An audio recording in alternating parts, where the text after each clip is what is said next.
can happen to anyone. It's cruel and despicable. It's a serious crime under California law. It is elder abuse. Our guest today, Los Angeles County District Attorney, the Honorable Jackie Lacey, and Molly Davies of Wise and Healthy Aging will discuss its many faces and what they are doing to keep it from happening to you and your loved ones. Welcome, ladies. Let's talk. I appreciate you being here. So, you know, I want to just ask, what is elder abuse, Jackie? Well, the way we define it in criminal law, Rochelle, is it is the physical, financial, or emotional abuse or neglect of an elder, a person defined as an elder. An elder is normally someone over 65 years old. And with financial abuse, or if I just explain it a little bit further, it involves the threat or the overt pressure of someone, or the out-and-out stealing of an elder's finances. And in order to be guilty of this, you have to reasonably know that the person is an elder. Okay, so what does that mean, reasonably know? Reasonably know means from physically looking at the person that they appear to be someone who's over a certain age when you're committing the crime. Okay. And so, Molly, would that include people that might not be able to make decisions on their own, though they're under the age of 65? It does. So California law includes individuals who are 65 and older, and also anyone under 65 who has a mental or physical impairment that really restricts their ability to care for themselves, or who may be subject to some sort of undue influence. Okay. So I know that LA County has an elder abuse section dedicated to this, to protecting elders, and it's one of the most prominent in the nations. Why don't you tell me about those attorneys? Tell me about that.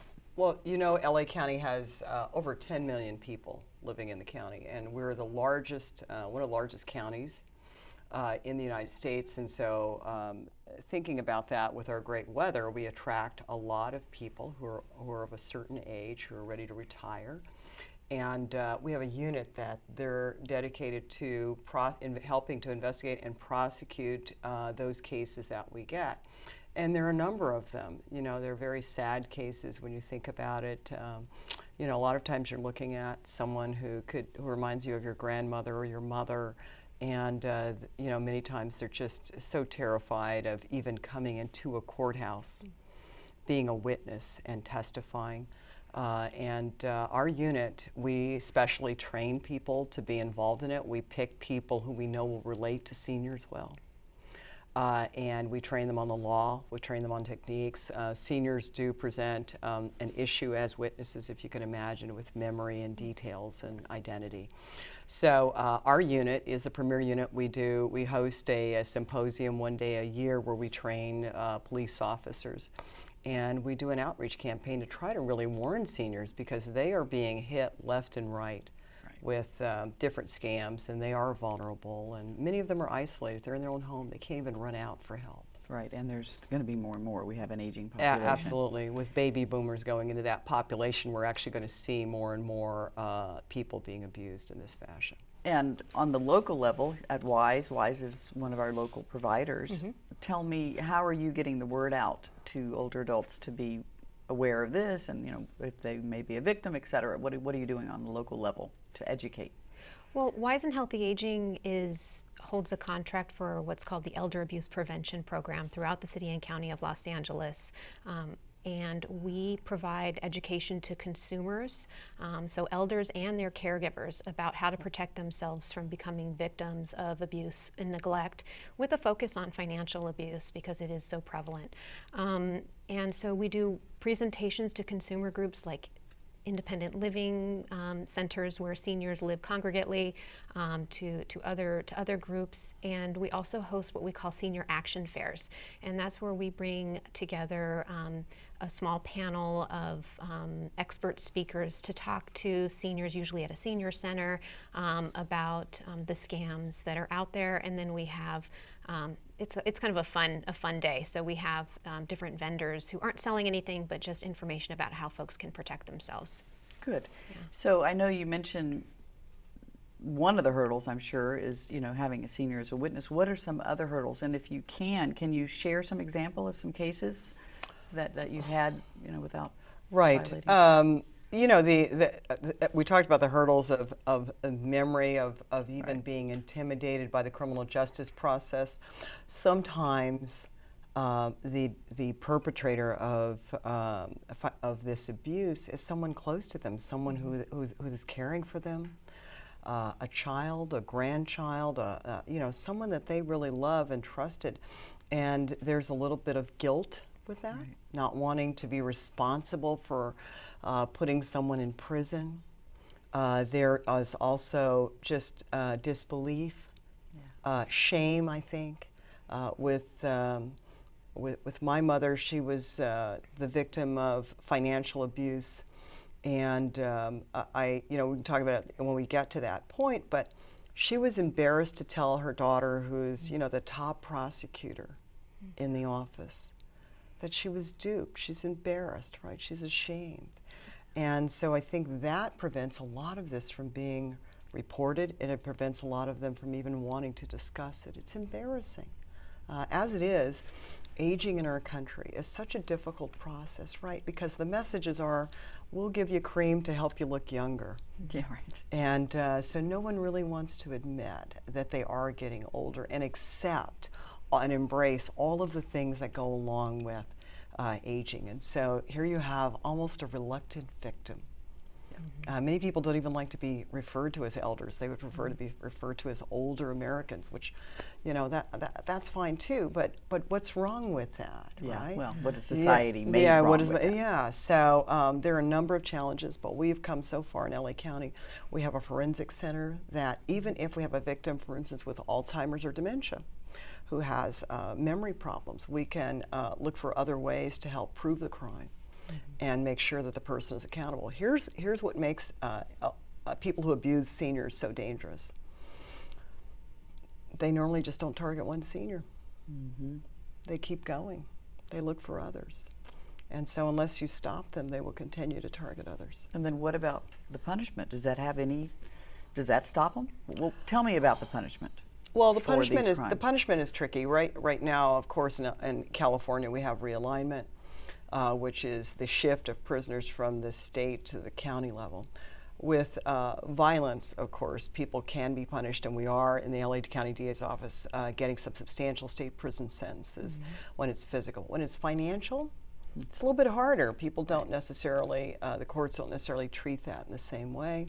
And so you might have someone housed at the county jail, and for them that may not be enough to deter them from getting out and doing the same thing over and over again. We have people who are so cruel they will take an elder's house, a home that they've paid for, and they just take it from them. And oftentimes there's no redress for the senior. And so the seniors, what, becomes homeless or? Homeless, having to go and live with a relative, which adds to maybe the shame or a home.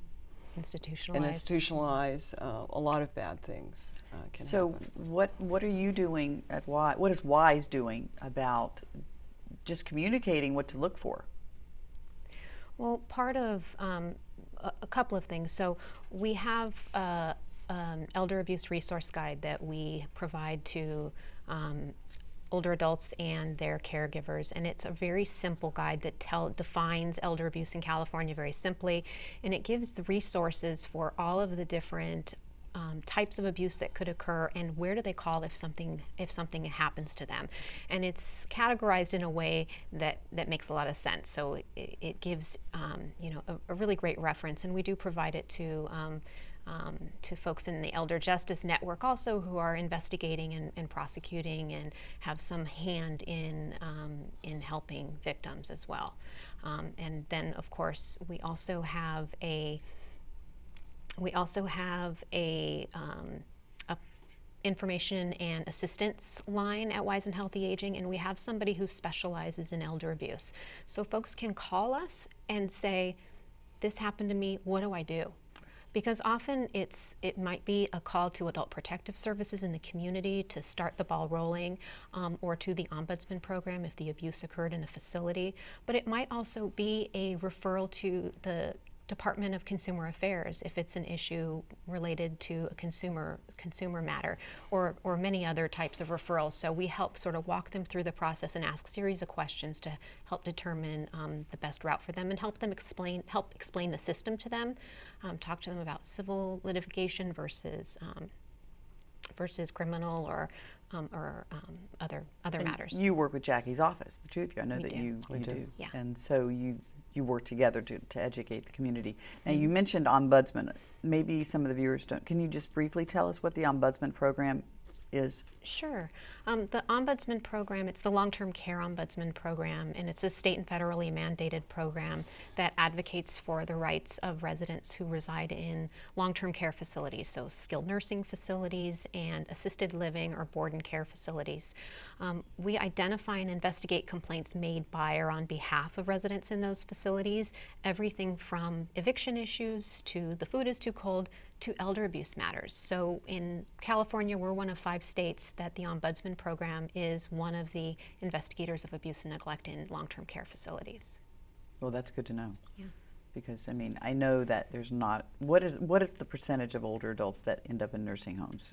It's not as high as we think. It's not as high as we think. A lot of individuals may spend a short stay in a nursing home. There's a smaller percentage of individuals that are going to reside, for long periods of time in facilities. It's somewhere between 15 and 20%. Okay. Yeah, for the long-term stay. Right. And so, Jackie, I know that you have collaborations. How do you get the message out from your office? I mean, do you do fairs? I know you do shows like this, but what else are you doing? We are actually working on developing a campaign, because I'm not quite sure we've been effective at it given the number of elders who still fall for these things. So we've decided to be very deliberate, Rochelle, about getting word out to seniors. Seniors don't get their information from our same sources. We look at the internet, we're on our iPads, we get our sources from, we're Twittering, we're all this information. So we have to look at how seniors get their information. Seniors read their junk mail. They read every piece of mail they get. So we need to get in there and start mailing things out to them and let them know, don't fall for the scam. And we can't do it alone, because the DA's office, 6 prosecutors can't cover all of the seniors in LA County. So partnerships with like Molly's organization helps us to share the expense and share the responsibility of getting the word out. We got to go to radio. Many seniors listen to radio all day long, particularly seniors in some of the ethnic communities, the Korean community, the Chinese community, the Armenian community. Also, we've got to reach those seniors who are just isolated behind closed doors, who don't get out to senior centers. And seniors still read the newspapers, so we're planning to really try to do something to get word out to the newspapers. And then we've got to get them to quit answering the phone. Most of us use our caller ID, right? We're used to that. There's a purpose for that. They're still picking up those 800 numbers or those numbers that say unknown callers. And so we've got to train them that that's a way to protect themselves. And we're going to talk more about that when we get back. We'll talk more about the financial abuse. So each year, an estimated 2.1 million older Americans are victims of elder abuse and neglect by someone they depend on for care or protection. We believe that only 1 in 14 of these cases is reported to the proper authorities. Stay tuned for more information on elder abuse prevention when we return on Let's Talk.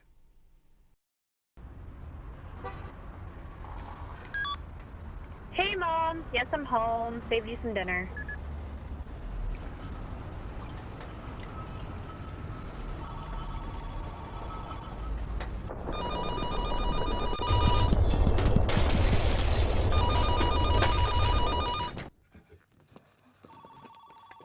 Plan now for a major earthquake. Contact the Santa Monica Office of Emergency Management. Don't be caught in the dark. The most effective line of defense against elder abuse lies with seniors themselves. Resist high-pressure sales tactics.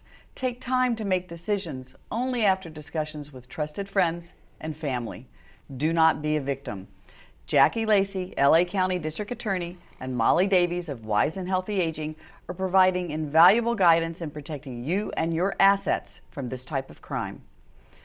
Ladies, welcome back. So, Jackie, I really want to know Why is educating seniors on financial scams one of the top 5 goals in your administration?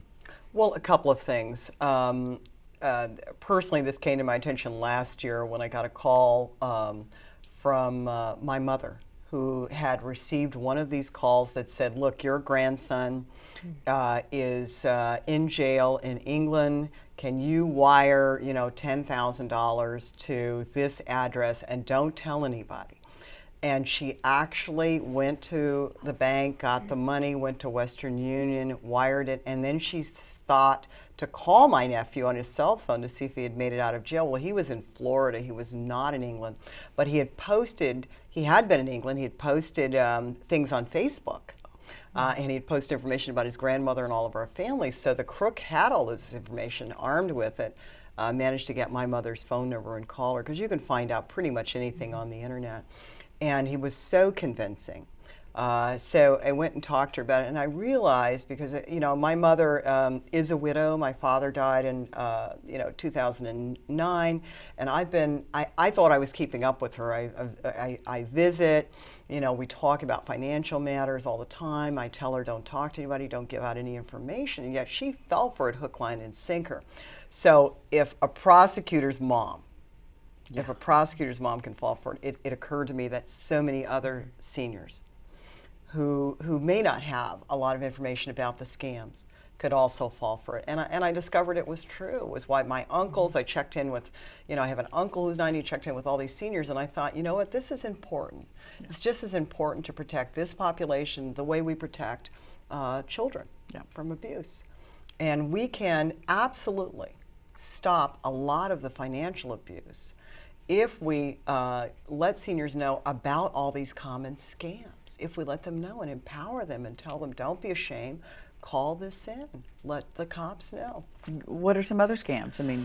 There are others. One I saw that was really creative the other day was someone had mailed like a sweepstakes letter, and they had put it in a Costco envelope. Everybody opens a Costco envelope, right? Because it could be a check, could be a coupon.